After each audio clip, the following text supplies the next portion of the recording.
नमस्कार, मैं हूं संजीव श्रीवास्तव। आप देख रहे हैं 4 पीएम न्यूज़ नेटवर्क। दोस्तों, देश में जो राजनीतिक हालात हैं और जिन परिस्थितियों से भारतीय जनता पार्टी गुजर रही है, वो किसी से छुपी हुई नहीं है और मुश्किलें ही मुश्किलें हैं और इन सब के बीच नितिन नवीन, भाजपा के राष्ट्रीय अध्यक्ष की टीम घोषित हो गई। मोदी और शाह की टीम है वास्तविक मायनों में।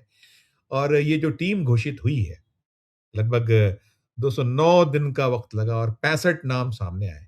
और 65 नामों में आप देखेंगे तो कुछ जो संघ के प्रिय चेहरों में रहे हैं, जैसे राम माधव या वसुंधरा राजे सिंधिया भी कहीं न कहीं संघ पसंद किया करती रही, लेकिन मोदी और शाह ने उन्हें कभी पसंद नहीं किया। उनकी वापसी हुई है और इसमें अमित मालवीय की छुट्टी हो गई है और नया जो उनकी जगह जो उनका मीडिया ये जो सेल देखने वाले अमित मालवीय थे, उनकी जगह नए आ गए हैं जो जिनकी नियुक्ति दीपक महर्षि जो हैं उनकी पदस्थापना उस पद पर हुई है। उनको वहाँ वो पद दिया गया है। तो है बहुत कुछ है इस जो पूरी टीम में और पीयूष गोयल कोषाध्यक्ष बनाए गए। तो अब ये मानकर चला जा रहा है कि जब कैबिनेट का विस्तार रिशफल होगा, मोदी करेंगे, तो अब मान के चलिए कि जो उनके बहुत निकटस्थों में, प्रिय पात्रों में शुमार माने जाने वाले पीयूष गोयल अब संभवतः 2 पदों पर तो शायद नहीं रह पाएँगे, क्योंकि वैसे भी है कि एक व्यक्ति एक पद।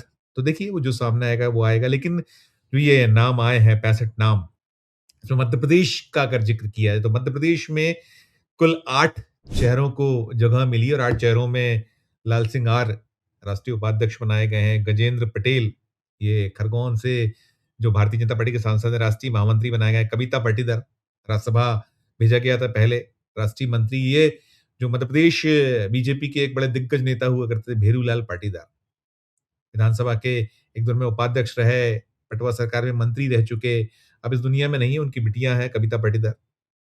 इंदौर के महू से आती हैं, उनको राष्ट्रीय मंत्री जैसा पद दिया गया है। पर विष्णुदत्त शर्मा, जो भारतीय जनता पार्टी के मध्य प्रदेश के अध्यक्ष लंबे वक़्त तक रहे, उन्हें बड़ा शुभंकर अध्यक्ष माना जाता था और उनकी भी मेल मुलाकात तय हो रही तो माना जा रहा था कि बड़ी महती ज़िम्मेदारी मिलेगी। लेकिन शुभंकर अध्यक्ष जो है, वो कुछ जो प्रकोष्ठ जो हैं, उनका जो संयुक्त जो प्रकोष्ठ, उनके संयोजक बनाए गए हैं। बंसीलाल गुर्जर हैं, किसान मोर्चा के अध्यक्ष।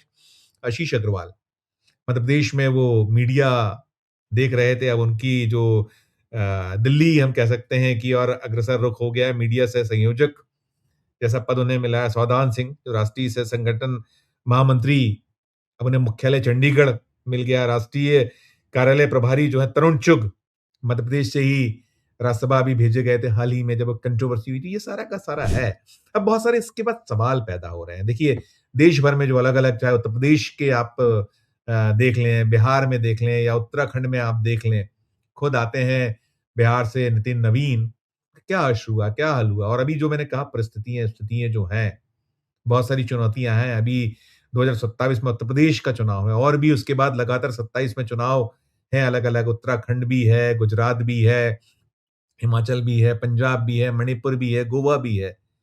तो बहुत कुछ है अभी इस जो लिटमस टेस्ट पर है भारतीय जनता पार्टी। और अभी जिन दौर से गुजर रही है, अभी हाल ही में जब 3 उपचुनाव हुए थे, इसी मध्य प्रदेश में दतिया, दोबारा जब मुख्य चुनाव हुए थे 23 में विधानसभा के, तब वो सीट नरोत्तम मिश्र हारे थे और जब ये अभी उपचुनाव उसकी परिस्थितियाँ बनी तो वो भी हार गई भारतीय जनता पार्टी। उधर नितिन नवीन की सीट जो बांकीपुर, वहाँ हार का सामना पड़ा। गुजरात का जो मांजलपुर है, वहाँ जो 2022 में जीत मिली थी, उसमें अंतर बहुत घट गया।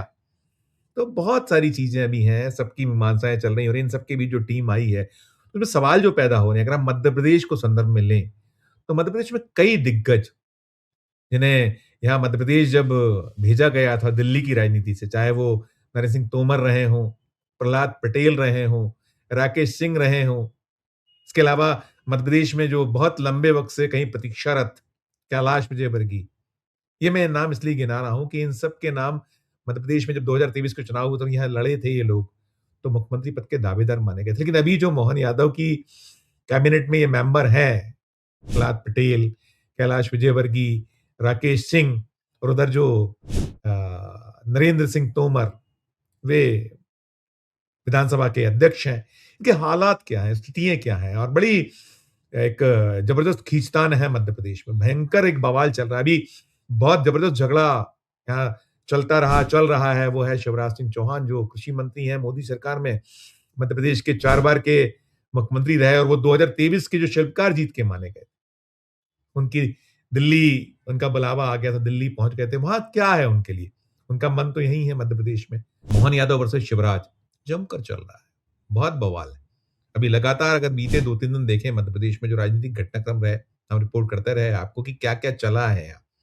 किस तरह से जो एक-दूसरे के खिलाफ शमशीरें खिंची हुई हैं। अभी आपने शिकायत भी देखी थी, एक शिकायत भी हुई है वो ईओडब्ल्यू को एक एक जो रिटायर्ड आईएफएस अफ़सर हैं, उन्होंने की हुई है लंबी-चौड़ी शिकायतें। शिवराज की कंपनियाँ, कितनी कंपनियाँ, पत्नी के नाम, बच्चों के नाम, क्या-क्या हुआ है, बहुत कुछ हुआ है। घटनाक्रम ही घटनाक्रम है, वो चल रहा है।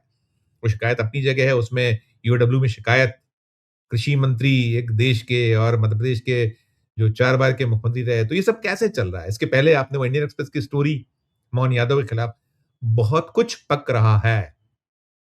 ये देश का दिल मध्य प्रदेश है और दिल जो है भारतीय जनता पार्टी यहाँ जो है राष्ट्रीय स्वयंसेवक संघ का ये एक प्रयोगशाला के तौर पर देखी जाती है और एक यहाँ उसका अपना एक अलग दौर है और बीजेपी तो लंबे वक़्त से यहाँ है, 2003 से लगातार सत्ता में है।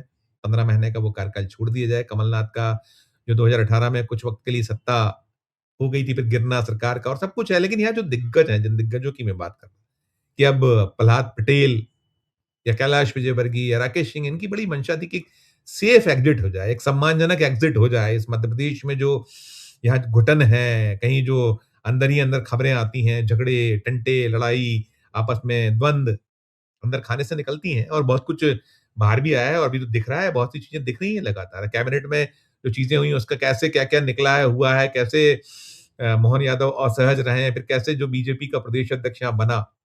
ये तो संघ की जब बात की तो सुरेश सोनी जी के बार-बार नाम लिए जाते हैं कि जो एक दौर में जिन्होंने नरेंद्र मोदी को प्रधानमंत्री जो प्रोजेक्ट होने वाला जो दौर था, उस दौर में उनकी मदद तो उसी का कहीं ये जो प्रतिफल यहाँ मध्य प्रदेश में मोहन यादव के ऊपर बरसा हुआ है, मिला हुआ है, तमाम बातें हैं और बार-बार वो एक ढाल के तौर पर आते हैं। इसलिए शायद जो प्रदेश अध्यक्ष हैं, कहा गया कि हेमंत खंडेलवाल जैसे जो एक बहुत चेहरा जाना-पहचाना ऐसा नाम कभी नहीं रहा। यहाँ बहुत सारे ऐसे चेहरे थे, लेकिन सबको दरकिनार कर अगर आपको कॉस्ट इक्वेशन देखना तो उस कॉस्ट इक्वेशन में कई सारे लोग चेहरे फिट बैठते थे जिनको राज्य जानता है, पहचानता है, लेकिन है अब वो कर रहे हैं, हो रहा है। वो अपने उनके लड़ाई झगड़े हैं, आपसी द्वंद है, लेकिन कुल मिलाकर जो यहाँ मध्य प्रदेश में चल रहा है, तो तस्वीर कुछ इस तरीके से जो ये अब नई निकली है, जो टीम आई है, मोदी और शाह की जो टीम दी हुई टीम नितिन नवीन का नाम भले ही है, तो मुखौटा हैं वे तो। क्या उनकी बिसात है जो अपना खुद का बांकीपुर ना जिता पाए हों, तो किस मुँह से, किस बात से वो आगे बढ़ेंगे होगा। वो एक जो है कि इसके पहले भी जो जेपी नड्डा थे, तो जेपी नड्डा के समय भी संगठन को चलाते तो पीछे से अमित शाह ही रहे हैं ना। अभी भी ये है कि जितनी टीम है, कोर जो पूरी की पूरी टीम है, वो सिर्फ़ और सिर्फ़ जो अमित शाह के पीछे हैं लोग हैं, वो हैं। लेकिन यहाँ जो मध्य प्रदेश में सूरत-ए-हाल है, बड़ा एक कहीं लावा खदबदा रहा है अंदर-ही-अंदर। कहते हैं ना वो ज्वालामुखी जो देखिए फटेगा नहीं, फटेगा क्या होगा? लेकिन जब अंदर खाने में आप जो चीज़ें निकलती हैं और फिर ऑफ ऑफ द रिकॉर्ड बात करो तो बड़ी घुटन है, बड़ी एक बेचैनी है और जो नाम मैं गिना रहा हूँ, कई सारे ऐसे नाम हैं, जो सेफ एग्ज़िट चाह रहे थे कि किसी तरीके से एक सम्मानजनक हो जाए, फिर बाद में जो अश्र होगा, होगा। लेकिन जो चेहरे आए हैं, आपने देख लिया किस तरह के नाम, किस तरह के चेहरे इस नितिन नवीन की जो टीम है उसमें आए हैं और कुल मिलाकर अब ये निकल कर आ रहा है कि ये जो बहुत देर तक दूर तक ये जो खदबदा रहा है लावा ये विस्फोट होने से रुकेगा इसकी संभावनाएँ कम है क्योंकि अब बहुत आर-पार की लड़ाई की स्थिति पैदा हो चुकी है। दिल्ली को कह दिया गया है, बताया गया है, लगातार यहाँ से खबरें जा रही हैं, हो रहा है। आप देखिए ना कि कैसे सुर्खियों में उज्जैन, क्या-क्या वहाँ से निकल रही हैं बातें और नेशनल लेवल पर लगातार कहीं जो उज्जैन की अपनी जो छवि है वो तो है ही और मध्य प्रदेश कहीं न कहीं उसमें निशाने पर है। आप गोदी मीडिया में भी आप खबरें देख रहे होंगे। कि वहाँ क्या कुछ चल रहा है। अभी इस समय जेन ज़ी का मूड क्या है, जेन अल्फ़ा का मूड क्या है और कैसे सड़कों पर आ रहे हैं। अब पता ये चल रहा है कि उज्जैन से तो स्कूल शिफ्ट किए जा रहे हैं। होटलें बनाने की तैयारी है। 12-12, 10-10 किलोमीटर दूर और जो हाल ही में बनी एक पार्किंग की सब बात आई है। बहुत सारा कुछ है मतलब लगातार है कि 3 साढ़े 3 करोड़ की पार्किंग बनती है, उसको तोड़ना है, उसको हटाना है, फिर वो रुक गया प्रोजेक्ट, हो गया प्रोजेक्ट। कई सारी चीज़ें ये सब हो रहे हैं, शिकवे, शिकायत ये बातें पहुँच रही हैं और निकल कर ये आ रहा है, ये आर-पार की लड़ाई है। अब ये है कि या तो हम या फिर तुम और कहीं ये भी निकल रहा है कि कुछ बड़े विस्फोट, सीधे विस्फोट। अब देखिए क्या आता है, क्या नहीं आता, लेकिन हाँ, चल रहा है, अंदर में चल रहा है कि अब और नहीं, अब और सहन नहीं किया जाएगा। अब ये तो जो है वे रहेंगे या हम रहेंगे, ऐसी बातें निकल रही हैं, चल रही हैं। और ये भी कहीं निकल रहा है कि अब सीधे राजभवन जाया जाएगा। राजभवन पहुँचकर और नमस्ते। अब देखिए होता है, नहीं होता है, क्योंकि जो कुर्सी है इसका मोह बड़ा होता है। और आपने देखा है कि कैसे बातें भले ही कर ली जाएँ, लेकिन उसको कहीं पालन करने में बहुत दिक्कतें होती हैं। लेकिन कुल मिलाकर ये जो टीम की घोषणा हुई है, इस टीम की घोषणा ने, नितिन नवीन की टीम की घोषणा ने यहाँ कम से कम मध्य प्रदेश में जो ये खदबदा रहा है लावा, इसे और कहीं नीचे और खदबदाहट पैदा कर दी। क्या निकलेगा, कैसे निकलेगा, क्या होगा, वो तो बाद में सामने आएगा, लेकिन कुल मिलाकर ये जो है बेचैनी और जो कहीं एक सुगबुगाहटें तेज़ हो रही हैं। और अब नरोत्तम मिश्रा की बात थी, नरोत्तम मिश्रा को कैसे अभी आपने देखा दतिया में दरकिनार कर दिया गया था। वो उनका कसूर ही क्या था कि वो फॉर्म ले आए थे, वो जो नामांकन फॉर्म जब उपचुनाव, और उसको आधार बनाया गया। और भी चीज़ें हुई और फिर कैसे किसने टिकट कटवाया, नाम बार-बार आए हैं, निकले हैं, हुआ है। और अब शायद ये जो हुआ है उनको आश्वस्त किया जा रहा था, ऐसी सूचनाएँ आ रही थी। और माने जाते हैं अमित शाह के बड़े सबसे पक्के निकटवर्ती, बहुत ख़ास लोगों में, अगर उनके साथ फिर हो रहा है, उनको कहीं ये था कि कुछ न कुछ अभी जब ये हो गई, टीम बनेगी तो मिलेगा, होगा। लेकिन हमने कहा था कि जब उपचुनाव हुए, उपचुनाव में दोनों ही चीज़ें थी, खरबूजा हम बता रहे थे बार-बार कि आप खरबूजा छुरी पे गिरे या छुरी खरबूजे पे गिर जाए, कटना खरबूजे को है। चुनाव हारे, जीतते तो दतिया गया था, वैसे भी दतिया जा रहा है। अब हार भी गए हैं, दतिया भी जा रहा है और अब उनको कहीं ये संकेत कहीं वो पा रहे हैं, मान रहे हैं कि स्थायी तौर पर घर बैठने का वक़्त आ गया है। देखिए जो होगा, इसके आगे क्या निकलता है, क्या होता है, लेकिन राजनीति है, इस तरह की ही होती है कि कभी ट्रबल शूटर और कभी फिर वो एक कोने में बैठा दिया जाता है, जिसको एक ट्रबल शूटर या उसका उपयोग किया जाता है। और ये तो बीजेपी है, मोदी शाह की बीजेपी, यूज़ एंड थ्रो। वो कितने उदाहरण हैं। तो अब ये ना समझ पाया कोई, तो वो अनाड़ी है टाइप का हम कह सकते हैं। कुल मिलाकर ये सीन है, दृश्य है। पूरी खबर को सुनने के बाद चल रहा है अंदर खाने में। आपकी अपनी जो राय हो, आपकी अपनी जो टिप्पणी हो, ज़रूर हमारे इस वीडियो के कमेंट बॉक्स में राय प्रकट कीजिए, टिप्पणी कीजिएगा। और अच्छी लगे खबर तो चैनल को लाइक कीजिए, सब्सक्राइब कीजिए। जॉइन का बटन दबाइए तो हमारी हौसला अफ़ज़ाई होगी। प्यार और इस्तेमाल देखते रहिए 4 पीएम न्यूज़ नेटवर्क। धन्यवाद। नमस्कार।